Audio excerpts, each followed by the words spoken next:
May 28, 1940. Reich Air Ministry, Berlin. Reichsmarschall Hermann Göring set down the intelligence report with undisguised contempt. The document detailed President Roosevelt's request to Congress for an unprecedented expansion of American aircraft production, a capacity to manufacture 50,000 planes annually.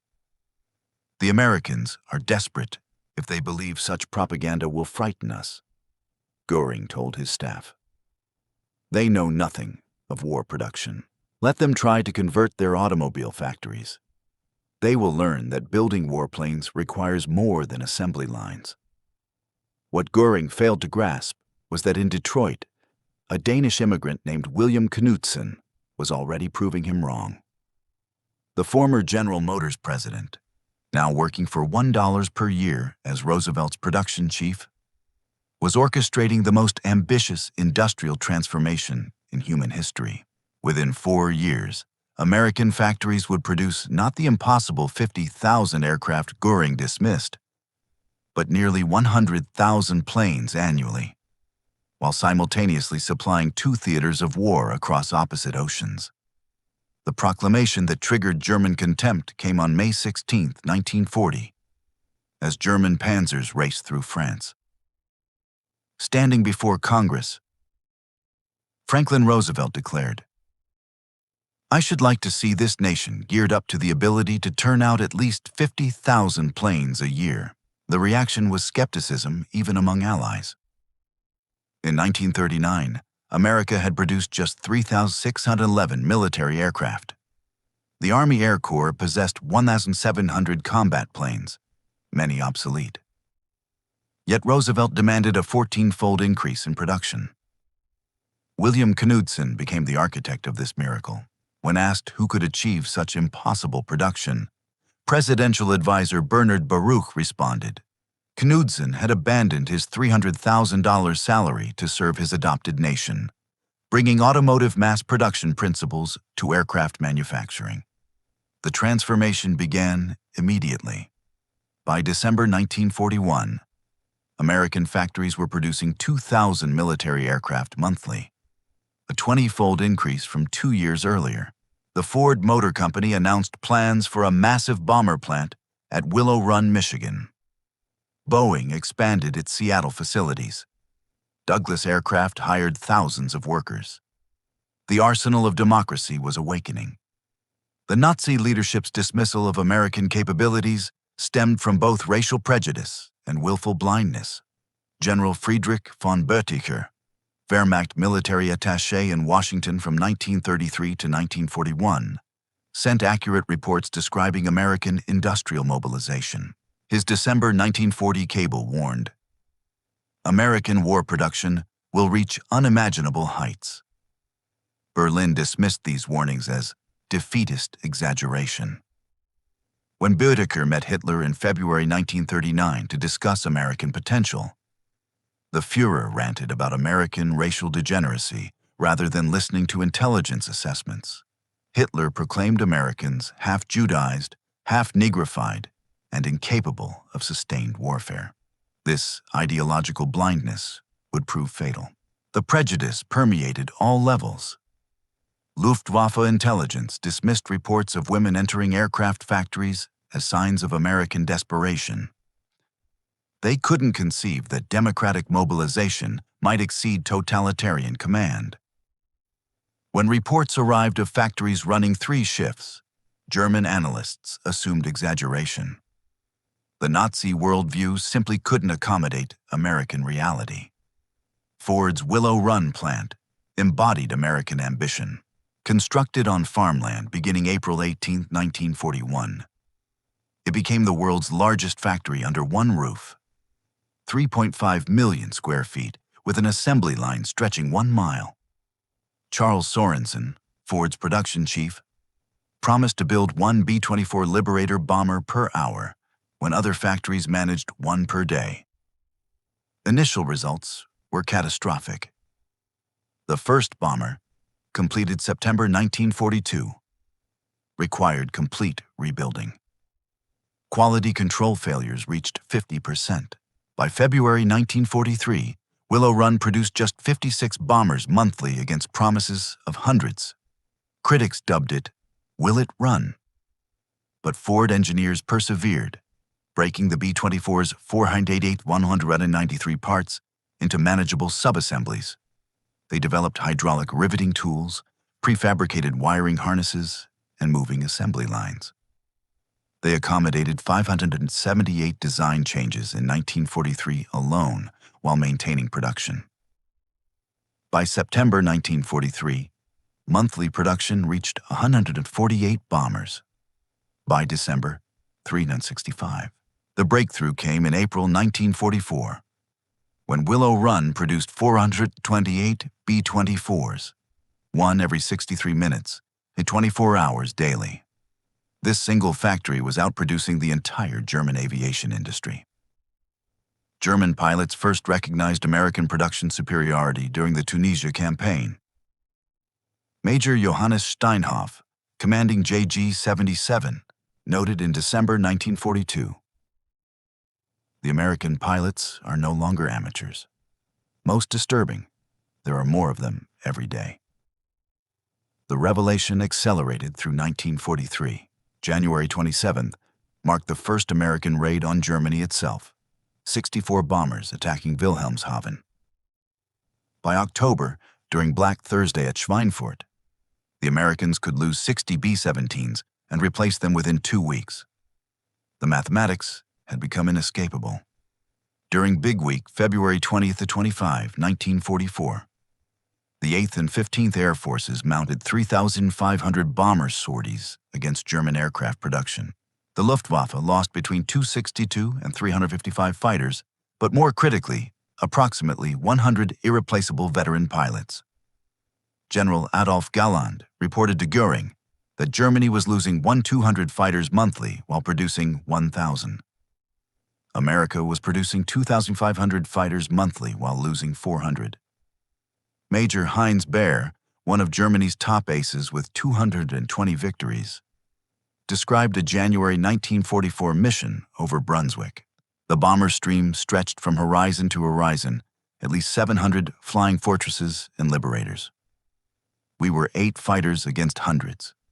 It was hopeless. By 1944, American aircraft production reached staggering proportions.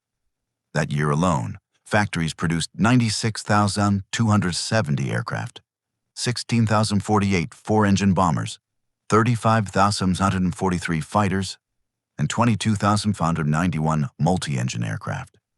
This single year's production exceeded Germany's entire wartime output of approximately 94,797 aircraft. The disparity went beyond numbers. Each American bomber carried 13.50 caliber machine guns with thousands of rounds. German fighters increasingly launched with partial ammunition loads. American bombers featured powered turrets, advanced bomb sights, and sophisticated navigation equipment. German fighters often lacked functioning radios. Boeing's Seattle Plant II was producing 16 B-17s daily by May 1944. Douglas Aircraft, which employed just 68 people in 1936, had grown to 167,000 workers across 9 facilities. North American Aviation churned out 500 P-51 Mustangs monthly. Lockheed achieved production of 1 P-38 Lightning every 90 minutes, while implementing 2,127 combat-driven modifications. Supporting industries matched this pace. General Motors produced 57,658 aircraft engines under license. Packard built 55,523 Rolls-Royce Merlins. Alcoa's aluminum output increased 600%. Dow Chemical's magnesium production grew from 6 million pounds annually to 333 million. The transformation of America's workforce shattered Nazi preconceptions. Women, comprising less than 1% of aircraft workers in 1941, represented 65% by 1943, 310,000 women among aircraft industry workers. At Douglas Long Beach, 22,308 of 41,602 employees were women. Rose Will Monroe, the original Rosie the Riveter, drove 3,000 rivets per shift at Willow Run with 99.5% accuracy. Women inspectors at Douglas reduced defect rates from 3.2 to 0.3%. Ford redesigned tools for smaller hands, inadvertently improving efficiency. Lighter pneumatic tools reduced fatigue, while better positioned workstations decreased injuries. German intelligence interpreted female employment as desperation. A captured Luftwaffe report dismissed these workers as temporary, predicting quality collapse. Instead, precision improved. Women excelled at detailed work, wiring, instruments, inspection. Their integration represented democratic strength, not weakness. As American production soared, Germany retreated into fantasy.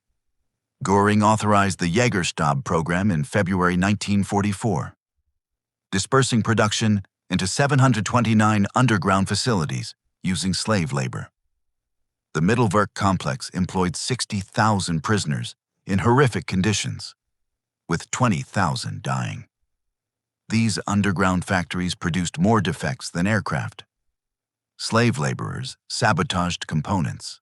Transportation between dispersed facilities caused delays. Quality control collapsed. The entire Mittelwerk complex produced fewer engines monthly than Ford's single Chicago plant. Meanwhile, American innovation accelerated. Boeing developed modular B-29 construction across 4 facilities with completely interchangeable parts. The pressurized B-29, costing $605,000 each, incorporated technology Germany couldn't match in prototypes. By early 1945, America was producing 100 B-29s monthly. June 6, 1944, demonstrated the culmination of American production. The invasion employed 11,590 Allied aircraft against 319 German sorties, a 36-to-1 superiority. This wasn't tactical advantage, but industrial annihilation. Between January and May 1944, preparatory bombing dropped 145,000 tons on German targets, exceeding all German bombing of Britain throughout the war. Transport aircraft delivered 3 airborne divisions in one day, using more planes than Germany's entire transport fleet ever possessed. By December 1944, single raids involved 1-200 bombers escorted by 900 fighters. P-51 Mustangs possessed range to reach Poland, performance to match any opponent, and existed in quantities making losses irrelevant. German pilots called them Indians, swarming everywhere simultaneously. As defeat approached, even Nazi leadership acknowledged the production catastrophe. In December 1944, Goebbels wrote in his diary, "Göring's promises about Luftwaffe superiority now seem criminal delusions. We fight the world's greatest industrial power with rhetoric." Rommel told his staff before D-Day, "The Americans can lose 10 tanks for everyone we destroy, and still overwhelm us. When they land, they will come with such material superiority that no position can hold." Even Hitler admitted to Speer in January 1945. We should have listened to Boetticher's reports. Their industrial potential was decisive. While we built hundreds, they built tens of thousands.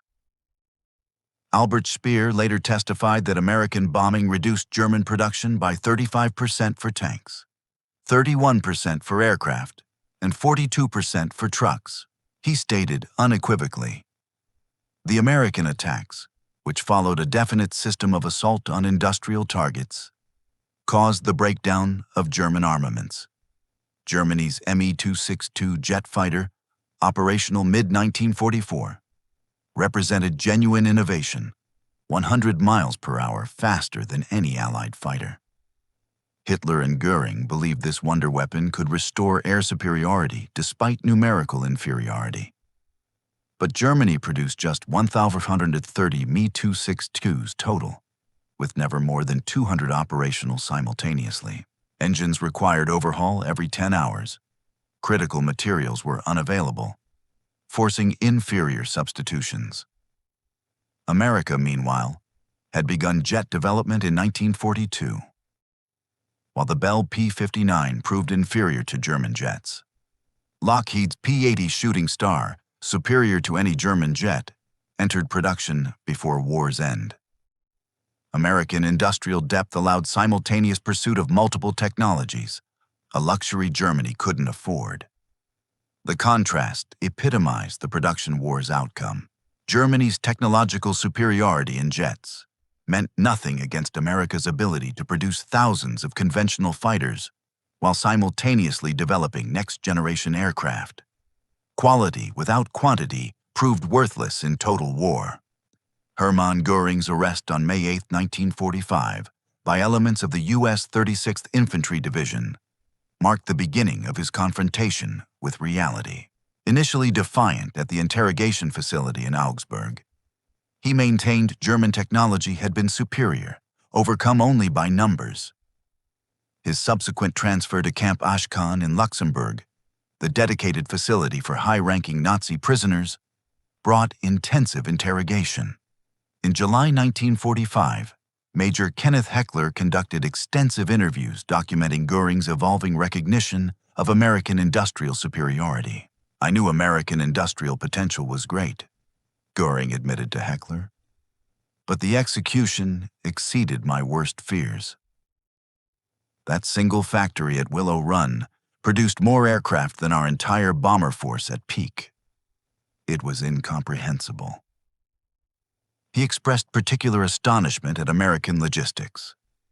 "Your ability to supply forces across 2 oceans while maintaining domestic production, this was beyond our conception.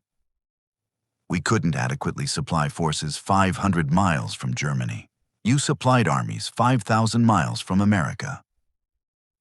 During his trial at Nuremberg, prosecutors presented Göring with overwhelming evidence of American production superiority.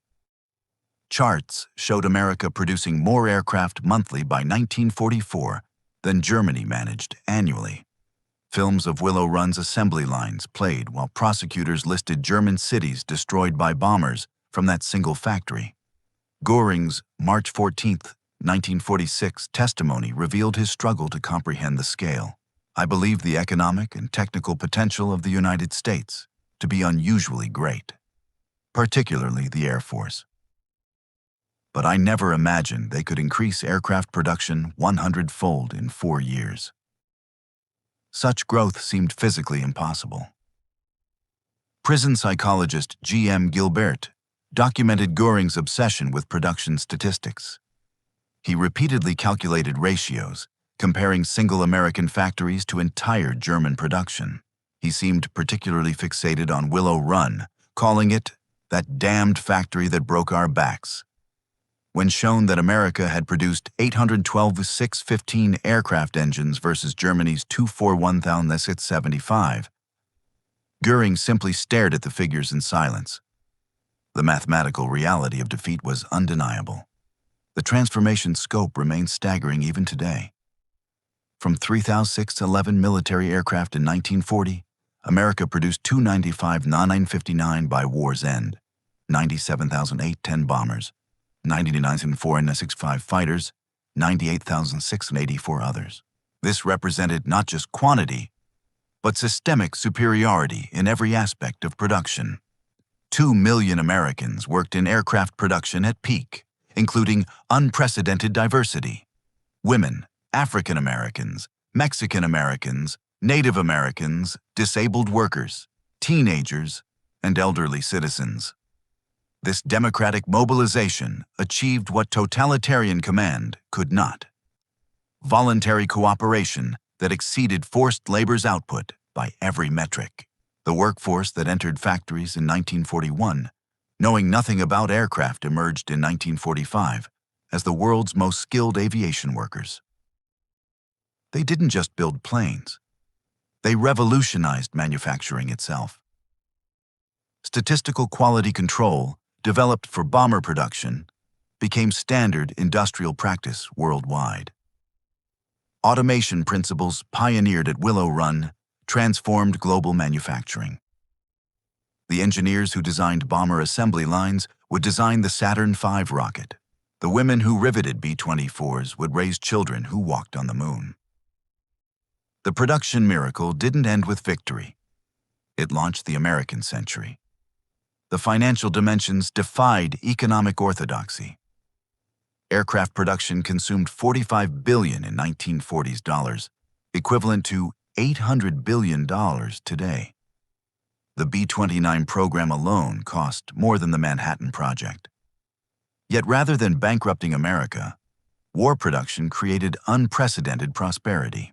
Unemployment, which had plagued the Depression decade, vanished completely.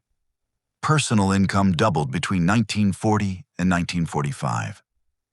War bond sales by workers themselves financed much of the expansion. Willow Run workers alone purchased $45 million in bonds, funding their own factories' operations. Germany, conversely, consumed 40% of its entire industrial capacity for aircraft production by 1944, yet produced less than half American output. Slave labor, increasingly relied upon, proved catastrophically counterproductive. Sabotage was endemic. Quality collapsed. Productivity per German worker actually declined after 1943, while American productivity increased 300%. The production infrastructure built for war became the foundation for post-war prosperity. Aluminum smelters built for bombers produced materials for suburban housing. Chemical plants that made aviation fuel created plastics for consumer goods. Machine tool factories that equipped aircraft plants tooled up American industry for global dominance. Beyond raw production lay organizational excellence. The War Production Board coordinated 184,000 companies seamlessly. IBM punch card machines tracked millions of components across thousands of suppliers. MIT's Radiation Laboratory, employing 4,000 scientists, developed navigation systems that gave American bombers all-weather capability. When combat revealed B-17 vulnerability to frontal attacks, Boeing added chin turrets within 60 days. When Pacific operations required extended range, Consolidated modified B-24s without stopping production. German modifications took months or years. American improvements took weeks. This adaptability proved as decisive as production volume. American aircraft evolved continuously based on global combat experience. Information flowed from Pacific battles to Atlantic production lines within days. German aircraft produced in isolated underground facilities by slave labor remained static while American designs improved weekly. The feedback loop between combat and production achieved unprecedented efficiency. Pilots' observations reached engineers immediately. Engineers' solutions reached assembly lines within days. Assembly line workers' suggestions reached designers directly. This democratic flow of information proved superior to German hierarchical command. On October 15, 1946, hours before his scheduled execution, Hermann Göring wrote his final letter. In it, he made his most complete admission of the production war's significance. The Americans won through industrial power, not military prowess. We were not defeated by better soldiers, but by better factories. The nation we dismissed as capable only of building consumer goods buried the Wehrmacht under aluminum and steel. His last recorded statement to Gilbert was equally revealing. We declared war on an industrial giant while it slept. When it awoke, we were doomed. They didn't just outproduce us, they revolutionized production itself. Every aspect of their system proved superior to ours. Göring committed suicide that night. But his final testimony stands as history's verdict on the production war. The Reichsmarshal, who had dismissed American capabilities, died knowing a single American factory exceeded his entire Air Force's lifetime production. Military historians consider the American production achievement the decisive factor in Allied victory. Without the overwhelming material superiority it provided, D-Day would have been impossible, the bombing campaign unsustainable, and the Pacific War unwinnable. Richard Overy, the leading historian of the Air War, concluded, The outcome was determined not by fighting spirit or tactical brilliance, but by the weight of material. The Allies won because they buried their enemies under an avalanche of production. The numbers support this assessment absolutely. By 1944, America alone was producing more military aircraft than the rest of the world combined, Axis and Allied. This wasn't incremental superiority, but order of magnitude dominance. Germany faced not defeat, but obliteration. Yet the production miracle's significance transcended military victory. It proved democracy's superiority to dictatorship, freedom's advantage over tyranny, voluntary cooperation's strength over forced obedience. The workers who achieved this transformation weren't slaves or conscripts, but free citizens united in common purpose. Hermann Göring's dismissal of American production capacity stands as history's most catastrophic miscalculation. His contempt for democratic industrial potential cost Germany the war and millions of lives. His failure to recognize American capabilities sealed the Third Reich's fate before the first bomber reached German skies. The transformation from 3,000 to 100,000 aircraft annually demonstrated that free societies, when facing existential threats, could achieve the impossible. American workers didn't just meet Roosevelt's impossible goal, they doubled it. They didn't just match German production, they exceeded it fivefold while simultaneously fighting in the Pacific. Today's leaders would do well to remember Göring's mistake, dismissing democratic nations as weak because they're peaceful, or underestimating free people's productive capacity because they prefer prosperity to conquest, invites catastrophic miscalculation. America in 1940 appeared unprepared for war. By 1944, it had become an unstoppable industrial colossus. The arsenal of democracy proved that production lines could be as decisive as front lines, that assembly workers could be as crucial as soldiers, that industrial mobilization could determine victory as surely as military strategy. Göring learned this lesson too late, at the cost of his nation's destruction. From his dismissive reaction to Roosevelt's announcement in May 1940, to his execution at Nuremberg in October 1946, Hermann Göring's journey traced the arc of Nazi Germany's destruction. His contempt for American production became the epitaph for the Third Reich, a regime that confused ideology with capability, that mistook tyranny for strength, that believed racial mythology could overcome industrial mathematics. The Reichsmarshal, who dismissed American aircraft production, died knowing that American factories had produced more planes in 1944 alone than Germany managed throughout the entire war. His mockery of democratic industrial capacity became history's most expensive joke, paid for in the currency of total defeat. America produced 295,959 military aircraft. Germany produced 94,677. But the real victory lay not in numbers, but in method, proving that free workers could outproduce slaves, that democratic cooperation could exceed totalitarian command, that a nation of immigrants and diverse citizens could unite to achieve the impossible. The B-24 bombers rolling off Willow Run's assembly line every 63 minutes weren't just aircraft. They were democracy's answer to tyranny. Each rivet driven by a woman who'd been a housewife months earlier. Each engine built by a teenager who'd left high school to serve.